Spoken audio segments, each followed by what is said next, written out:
The room smelled like champagne and lemon polish, the kind of clean that costs money. Crystal lights hung low over white tablecloths, throwing soft gold across faces that were already smiling before anything happened. My brother stood at the front of the ballroom, shoulders back, chin lifted. Lucas Whitman, 30, newly appointed executive director, the youngest in company history according to the banner behind him. My parents had paid extra for the vinyl lettering, so his name looked heavier than everyone else's. He raised his glass. The sound system popped once, then settled. "And this," Lucas said, grinning, as a valet rolled a silk cover off the car keys displayed beside him, "is what it looks like when you're worth the investment." A laugh rippled through the crowd. Not awkward, real, enjoyed. My father clapped first, loud, proud. My mother leaned forward in her chair, eyes shining as if she were watching a coronation instead of a speech. Phones came out. Screens glowed. The click of cameras stacked up like insects. Lucas didn't stop there. He scanned the room slow. Then his eyes landed on me. "Some people in this family," he said, voice smooth, rehearsed, "prefer passion projects, feelings, causes that don't pay the bills." He shrugged, casual, almost kind. "Mom and Dad bought me the car," he continued, "because they know who actually carries the legacy." His smile sharpened. "Not everyone does." A few heads turned, then more. Someone near the back snorted. Someone else whispered my name like it was gossip, not a person. I didn't look away. I didn't blink. I felt heat crawl up my neck, stop just below my ears, then disappear completely. That was the first thing that broke. I stood up quietly. My chair legs scraped the marble floor just enough to cut through the applause that followed Lucas's line. My mother laughed. Not nervously, not apologetically. She laughed like she was relieved someone had finally said it out loud.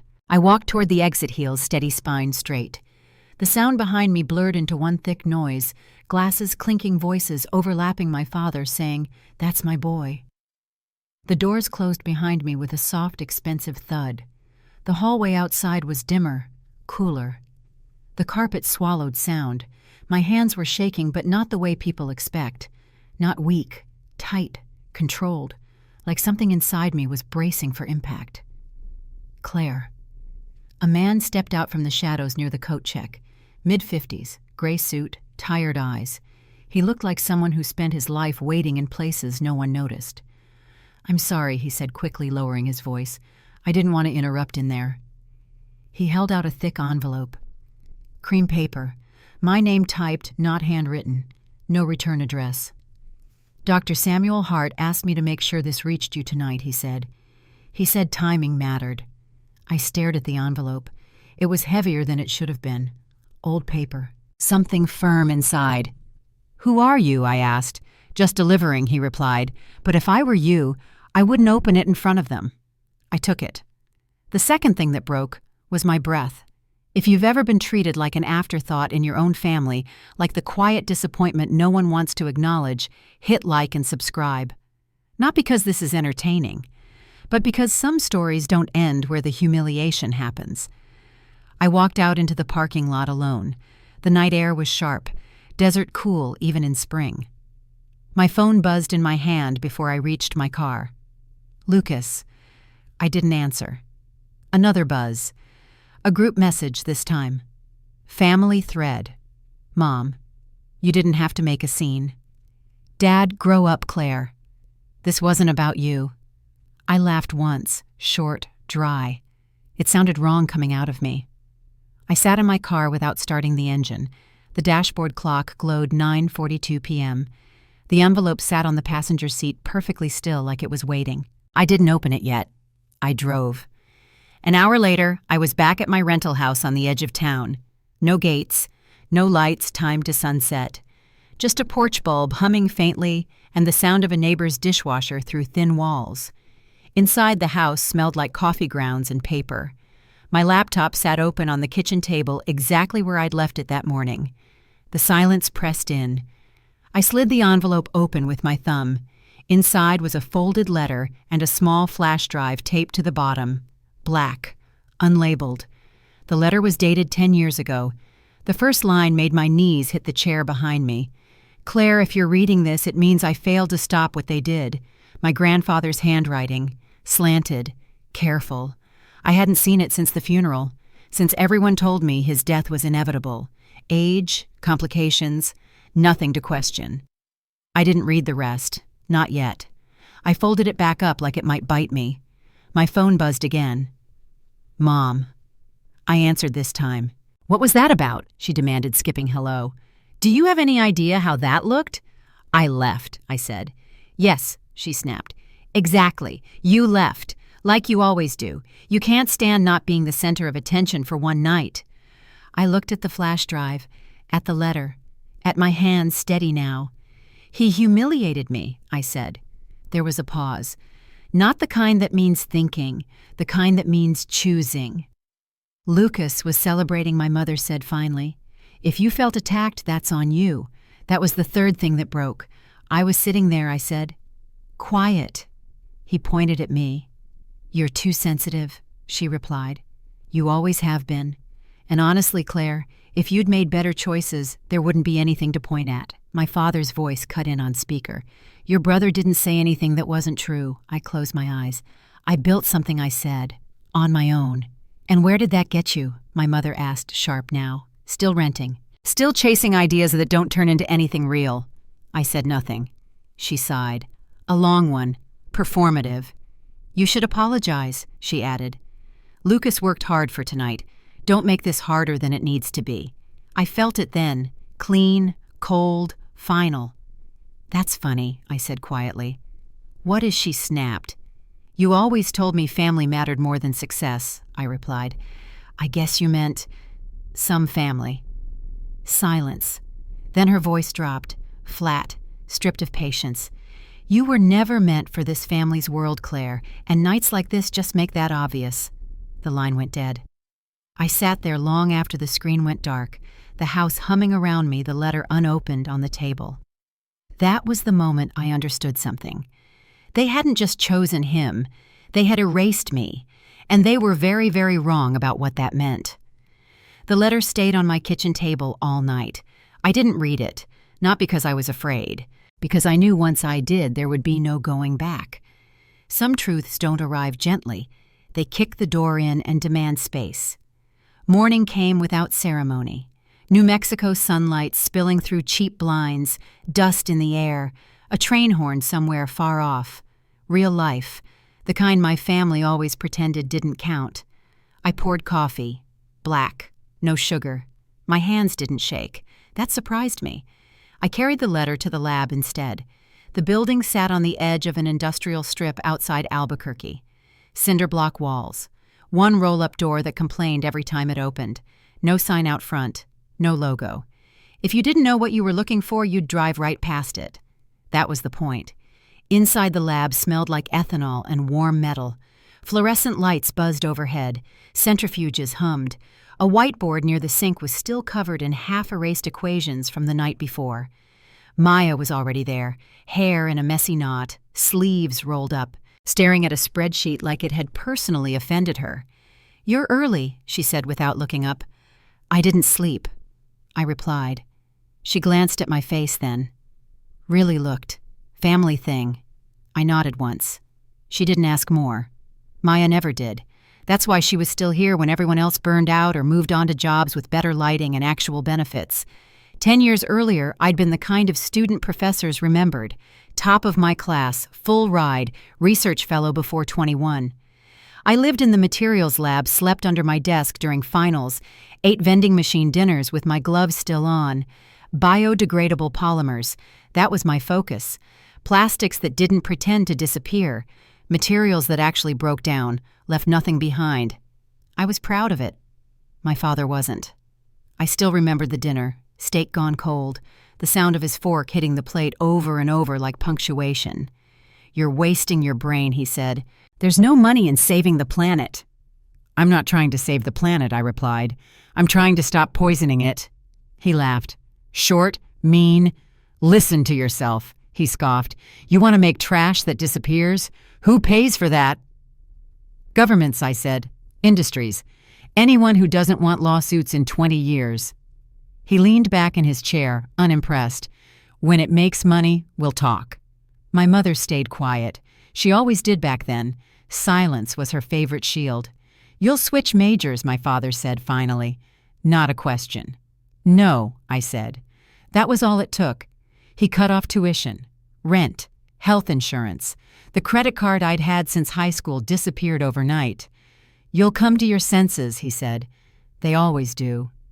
I packed a single suitcase, clothes, a laptop, my notebooks. I left before sunrise because if I waited, I might have asked for something I'd never get. That was the last time I lived in that house. The years after were ugly. Scholarships, overnight shifts, teaching labs to freshmen who didn't care. I sold my car, took buses, lived in places with locks that didn't quite work. I didn't call home. They didn't call me. By the time I finished my doctorate, my father had stopped telling people he had a daughter at all. The startup came later, quietly. No press releases, no pitch decks with buzzwords, just grants, public funding, small environmental agencies willing to bet on unglamorous solutions. We didn't advertise, we didn't chase investors, we built. Maya joined during year 2. She'd left a defense contractor job and didn't ask what the salary was, just wanted the work to matter. That morning she slid a tablet across the bench. "Grant committee wants revised projections by Friday," she said. "They're nervous about scale." "They always are," I replied. She hesitated. "You okay?"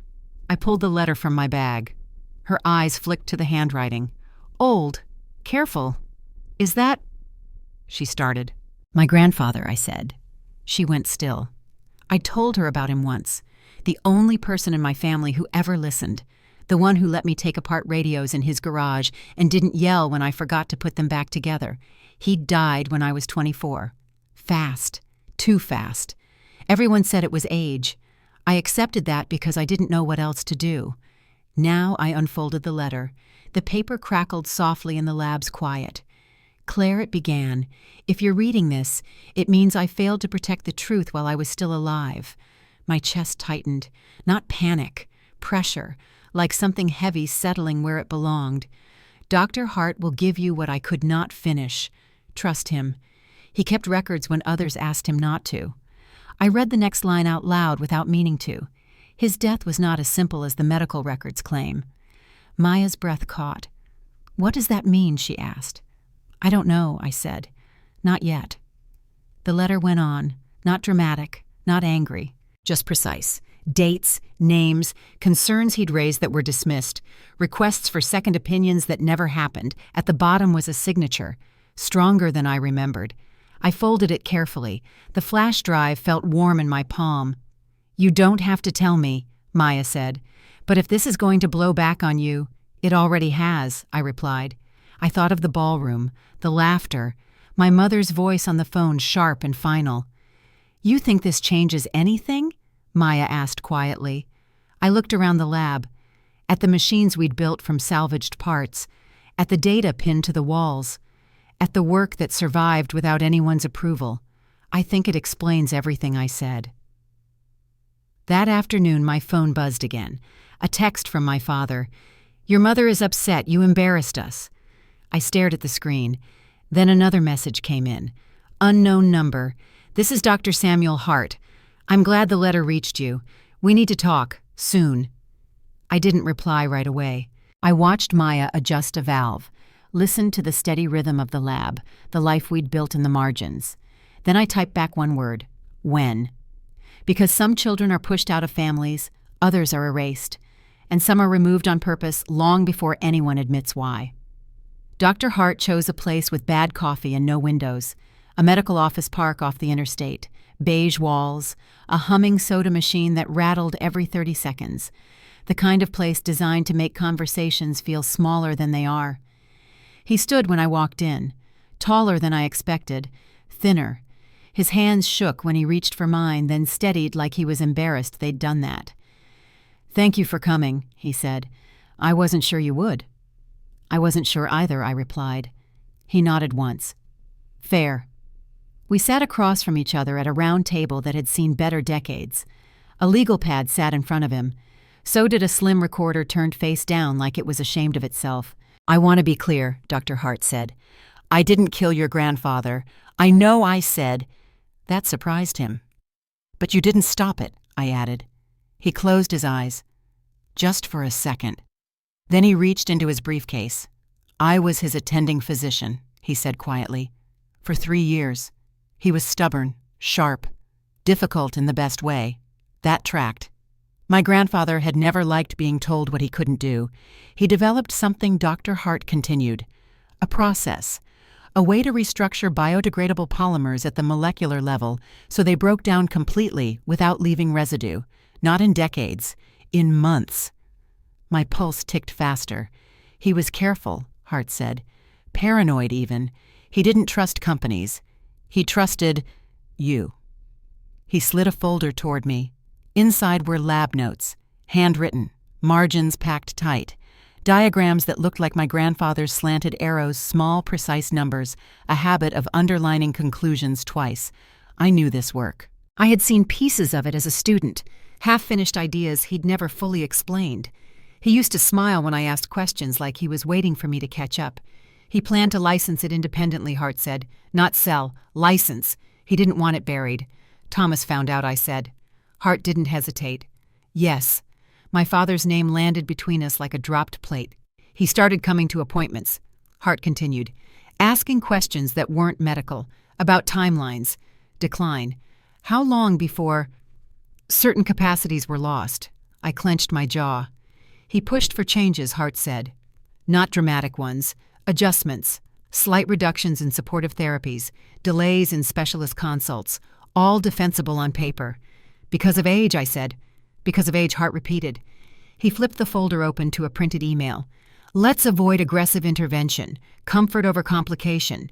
He's lived a full life. The sender was my father. I objected, Hart said. More than once. I documented concerns. He slid another page over, a memo with his signature at the bottom, dated 8 months before my grandfather died. They told me I was overreacting, he continued. That family decisions mattered, that you don't fight a son advocating for his father's dignity. My hands curled into fists under the table. He declined faster after that, Hart said. Not suddenly, gradually. Enough that no one questioned it. And the research, I asked. Hart exhaled. Your grandfather asked me to store copies, he said. Encrypted drives, off-site. He said if anything happened, Thomas would claim it was coincidence. I thought of the flash drive in my bag. Black, unlabeled, waiting. After the funeral, Hart went on, your father filed patents, not identical, adjusted just enough to obscure origin. But the backbone was the same. He slid another folder toward me. Patent filings, corporate letterhead, dates less than 3 months after the burial. My grandfather's work. Stripped of his name, rebranded as internal innovation. He removed you completely, Hart said softly. I asked why you weren't listed. And I asked. He said you'd chosen a different path. That was the 4th thing that broke. I laughed once. It came out wrong. I was the path I said. Hart nodded. I know. He hesitated, then reached for the recorder and turned it over. I shouldn't have these, he said. But I couldn't destroy them either. He pressed play. My father's voice filled the small room. Calm, measured, familiar in the worst way. Let's not escalate, the voice said. He's tired. He doesn't need more procedures. Another voice. Hart's younger, uncertain. I'm concerned about the pace of decline. A pause. Samuel, my father said gently, don't turn this into something it isn't. The recording clicked off. There are more, Hart said. Calls, messages, instructions phrased as suggestions, pressure disguised as reason. Neglect, I said. Intentional, Hart replied. He reached into the briefcase one last time. This is the trust documentation, he said. I opened it slowly. A legal instrument.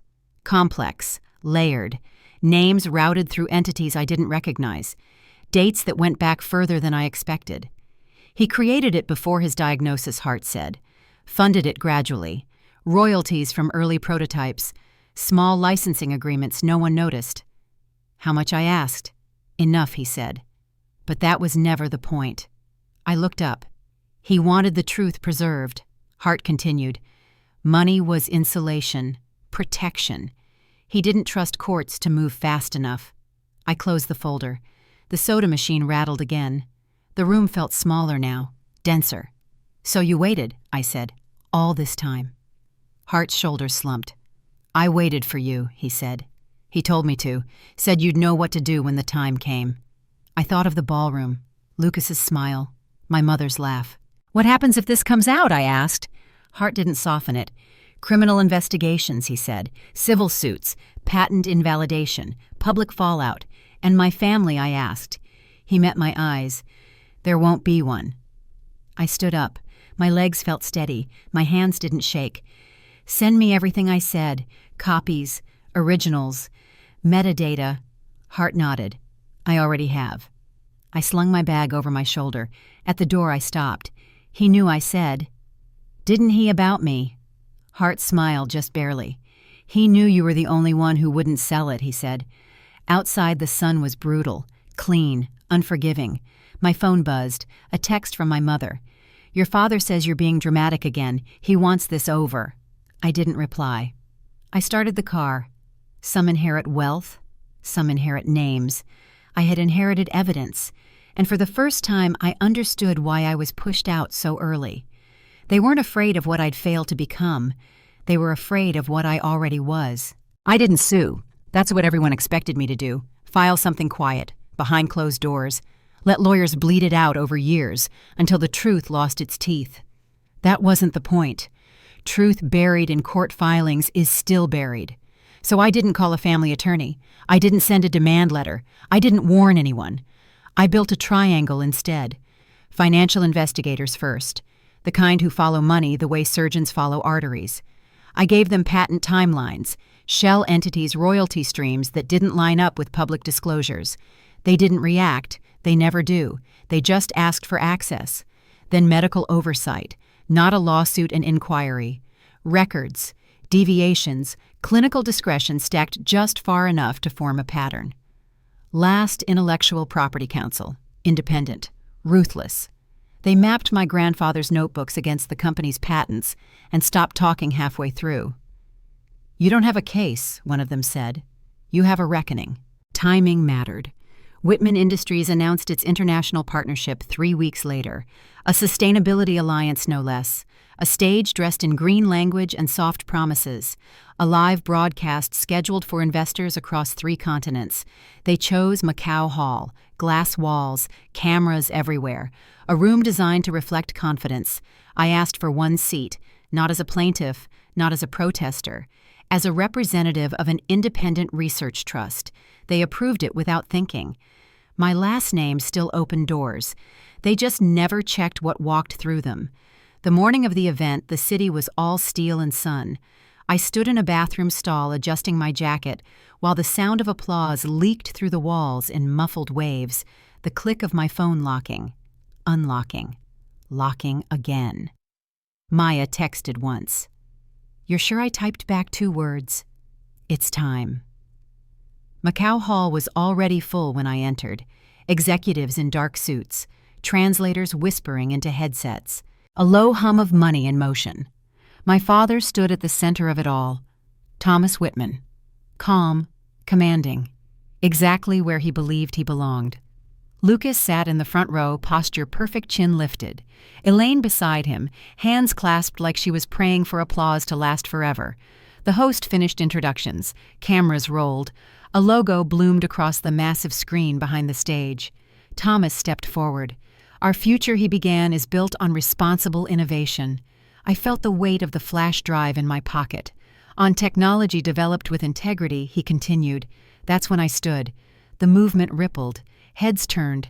A murmur broke the rhythm. "Excuse me," I said, voice carried clean through the microphone system I'd already been authorized to access. "Before this contract is signed, there's something the partners should see." Thomas froze. "Who allowed?" he began. I didn't look at him. I tapped the tablet in my hand. The screen behind him changed. Handwritten notes filled the hall. My grandfather's handwriting, dated, logged, underlined twice. A collective intake of breath.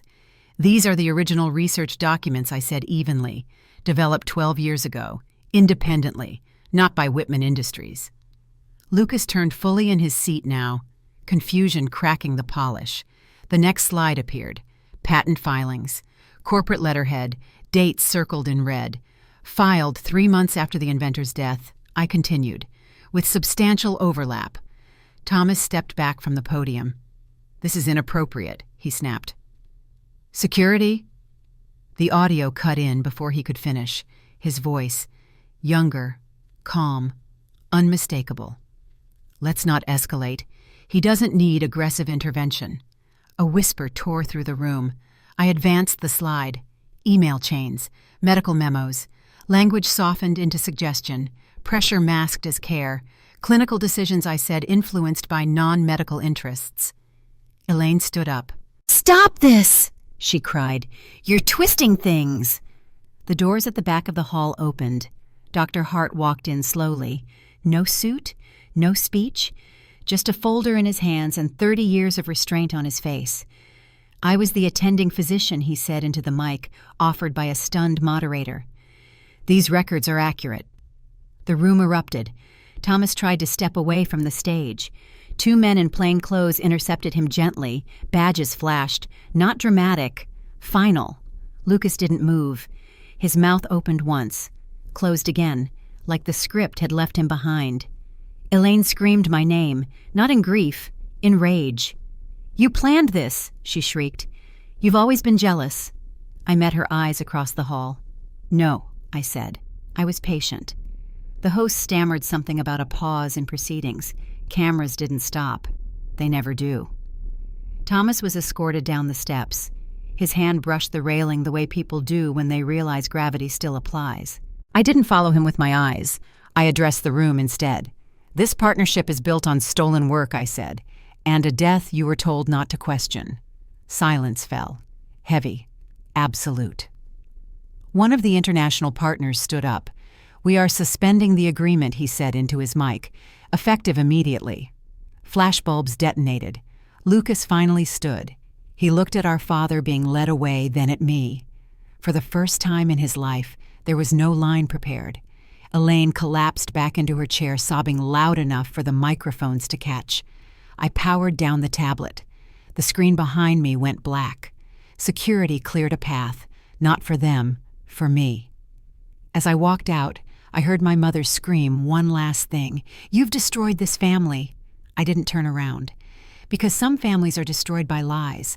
Others just finally stop pretending they were whole. The fallout didn't come all at once. It never does. First came the quiet things, the kind that don't trend. Whitman Industries lost its core licenses within weeks, not revoked with fanfare suspended pending review. That phrasing showed up everywhere. Contracts paused, shipments delayed, partners stopped returning calls. Then the investigation stretched out slow and methodical. Financial audits, patent challenges, medical oversight boards reopening files. No one thought they'd see again. The headlines faded faster than people expected, but the damage didn't. Thomas was advised not to speak publicly. Elaine tried anyway. One interview, tearful, defensive. She blamed misunderstandings and a daughter with unresolved resentment. The anchor nodded sympathetically and moved on. Lucas vanished. No statements, no posts, no brave LinkedIn updates about resilience. He was suddenly very private. A man who had always needed an audience, learning what silence costs. I didn't watch any of it. I didn't attend hearings. I didn't sit in the back of courtrooms waiting for eye contact. I didn't send statements to the press. I stayed in New Mexico. The lab expanded quietly. Another bay, better ventilation, new equipment delivered in crates with no logos on the side. Maya handled the logistics. I handled the rest. The trust did exactly what my grandfather intended. It insulated the work. We filed under a new name. Independent, clean, no family associations. The institute opened without a ribbon cutting. No donor's wall. Just glass steel and people who showed up because they wanted to build something honest. We hired carefully. Engineers who had been laid off when Whitman contracts froze. Researchers whose grants dried up because their last names didn't open doors. Students who had been told explicitly that their families wouldn't support unprofitable dreams. They came with backpacks and borrowed laptops and eyes that didn't trust promises. I didn't promise anything. I gave them space. The scholarship fund launched the same way. No press, no gala, just applications reviewed by people who understood what it meant to be cut loose early. The first recipient cried when I called her, apologized for crying, told me her parents said science was a hobby, not a future. I told her she was wrong. I never called home. They tried at first. Emails from Elaine, long, emotional, accusatory, then pleading, then formal as if tone alone could reset history. I archived them without reading past the subject lines. Thomas sent one message through an intermediary. It was brief. "This has gone far enough." I blocked the number. Lucas never reached out. That surprised me more than I expected, not because I wanted to hear from him, but because silence in the end was the most honest thing he ever gave me. One evening, months later, I stayed late at the Institute. The building was quiet except for the low hum of servers and the click of a motion sensor resetting down the hall. I stood in the main lab, watching a reaction settle exactly where the model predicted it would. Maya leaned against the counter beside me. "You ever think about going back?" she asked, not casually, not prying. "Just curious." "No," I said. She nodded, like she'd known the answer before she asked. We locked up together. Outside, the air was cool. The desert did that at night, took the edge off everything, without asking permission. As I walked to my car, my phone buzzed, a message from an unknown number. "You got what you wanted." I stared at it for a long moment, then deleted it. What I wanted was never the collapse. Not really. That was consequence, not goal.